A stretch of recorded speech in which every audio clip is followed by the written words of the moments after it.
అంటాడు. అమరావతి రాజధాని అంట. జగన్మోహన్ రెడ్డి మూడు రాజధానులు అంటాడు. 3 చోట్లకి వెళ్తారా ప్రజలు అని మాట్లాడుతున్నాడు. మరి ఇంత పోటుగాడివైతే పవన్ కళ్యాణ్ గారు నువ్వు 2019లో ఏమని మాట్లాడావు? అమరావతి అందరి రాజధాని కాదు, అది కొందరి రాజధాని, కేవలం ఒక కులానికి మాత్రమే రాజధాని. అది మిగతా రాష్ట్రంలోని మిగతా జిల్లాల్లో ఉన్నటువంటి పేద మధ్యతరగతి వర్గాలు అక్కడ ఇల్లు కట్టుకోవాలంటే వారి ఉండటానికి చోటేది అని అన్నావు కదా. 2019లో అది కేవలం ఒక కులానికే రాజధాని, అది అందరి రాజధాని కాదు, ఈ రాష్ట్రంలోని మిగతా వాళ్ళకి చోటేది అక్కడ అని చెప్పినటువంటి ఇదే పవన్ కళ్యాణ్ ఇవాళ అమరావతి రాజధాని అంటున్నాడు. ఆ రోజుకి ఈ రోజుకి ఏం జరిగింది? మార్పు ఏం జరిగింది? చంద్రబాబుకి నీకు మధ్య ఏం జరిగింది? లాలూచి చెప్పాలి కదా. చెప్పకుండా నేను ఎవరికేమీ చెప్పను, మీరు నన్ను అడిగితే బయటికి పోండి. పోతారు, నువ్వు వెళ్ళమనక్కర్లా, జనం వెళ్ళమనకుండానే పోతారు. ఏంటంటే ఆయన్ని 24 సీట్లేనా, 24 సీట్లేనా, ఆఫ్టర్ ఆల్ 24 సీట్లేనా అని అంటున్నారంటే ఎవడంటాడు? ఎవడికేం పని? జగన్మోహన్ రెడ్డి గారికి ఏం పని? వైఎస్ఆర్ కాంగ్రెస్ పార్టీకి నువ్వు 24 కాబట్టి 4 తీసుకో, 2 తీసుకో, 0 తీసుకో. 2014లో 0 సీట్లు కదా, ఏం తీసుకోలేదు కదా. మరి ఎవడు ఏమన్నావు ఆ రోజు? మాకేం అవసరం, నువ్వు సీట్లు తీసుకోలేదని మాట్లాడామా? తీసుకుంటే ఏంటి, తీసుకోకపోతే ఏంటి? ఎవడికి బాధ? నువ్వు సీట్లు తీసుకోకపోతే ఎవడికి బాధ? ఒక విరివాడ రామచంద్రరావుకి బాధ, ఒక దుర్గేష్కి బాధ, లేదా ఆశ పెట్టుకున్నటువంటి జగ్గంపేటలో కుర్రోడు ఎవడో గుళ్ళో పడుకున్నాడు ఇవాళ కూడా. ఆయన పేరేంటి సార్? ఏంటి సార్? సూర్యచంద్ర అంట.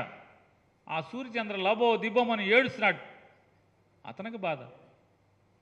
లేదా మీరు హాస్పిటల్లో నిరాహార దీక్ష చేస్తుంటే ఫోన్ చేసి నా మాటిను నేను ముఖ్యమంత్రి అవుతాను, నేను ముఖ్యమంత్రిగా పోటీ చేస్తాను, నువ్వు నిమ్మరసం తీసుకోమని ఏలూరు హాస్పిటల్కి ఫోన్ చేసినటువంటి హరిరామ్ జోగి గారికి బాధ. లేదా మీ పార్టీ మనుషులందరినీ కూడా పంపించి జోలపాట పాడి ముద్రగడ పద్మనాభం గారింటికి అయోధ్య వెళ్ళాక వస్తాను, కాశీ వెళ్ళాక మీ ఇంటికి వస్తాను కౌర్లు చేసింది మీరు కదా. ఏమైనా ఉంటే బాధ ముద్రగడ పద్మనాభం గారికి ఉండాలి, లేదా మీ జెండా మోసే కార్యకర్తలకు ఉండాలి. ఏంట్రా మనోడు ఇంత దిగజారిపోయాడని చెప్పని, లేదా నీకు ఓటేద్దాం అనుకున్నటువంటి మన కాపులకు ఉండాలి బాధ. వైఎస్ఆర్ కాంగ్రెస్ పార్టీకి ఎందుకు బాధ? నువ్వు 24 తీసుకుంటే ఏమి తీసుకోకపోతే ఎవడికి బాధ? వామనుడు అంటున్నాడ జగన్మోహన్ రెడ్డి, నాకు జగన్ నాకు 24 సీట్లు తీసుకున్నావని నేను అనుకుంటున్నావేమో, నేను వామనుని లాంటోడి పొట్టోడిని అనుకుంటున్నావేమో, బలిచక్రవర్తిని తొక్కినట్టు తొక్కేస్తాడంట. అసలు బలిచక్రవర్తికి వామనుడికి ఏంటి కథ? బలిచక్రవర్తి ఒక రాక్షస రాజు. బలిచక్రవర్తి దగ్గర దానం పొందినోడు ఎవడు?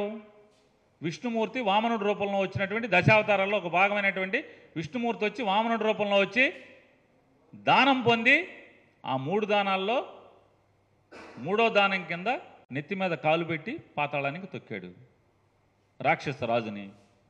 ఇక్కడ దానం పొందింది ఎవరు? 24 సీట్లు దానం పొందింది ఎవరు? ఎవరి దగ్గర ఎవరు పొందారు? ఎవరి దగ్గర ఎవరు పొందారు? 24 సీట్లు దానం పొందిన వామనుడు నువ్వు ఎవరిని తొక్కాలి ఇప్పుడు? నీకు సీట్లు దానం చేసిన చంద్రబాబుని పాతాళానికి తొక్కుతావు ఖాయంగా. రేపు జరగబోయేది అదే, పాతాళానికి తొక్కేస్తా. ఈ సొల్లు గౌరులు ఇవన్నీ కూడా దానం వచ్చి పాతాళాన్ని తొక్కుతా అంటే ఎవరిని తొక్కుతావు పాతాళానికి? ఇవాళ చంద్రబాబు నాయుడిని నువ్వు పాతాళానికి తొక్కితే రాబోయే రోజుల్లో ఈ రాష్ట్రంలో పేదరికం పోతుంది, పేద మధ్యతరగతి వర్గాలకి మేలు జరుగుతుంది. నువ్వు దానం పొంది 24 సీట్లు దానం పొందినటువంటి చంద్రబాబు నాయుడిని పాతాళానికి తొక్కేయి. దానం పొందావు వామనుడి కథలాగా చంద్రబాబు నాయుడిని పాతాళానికి తొక్కేయి.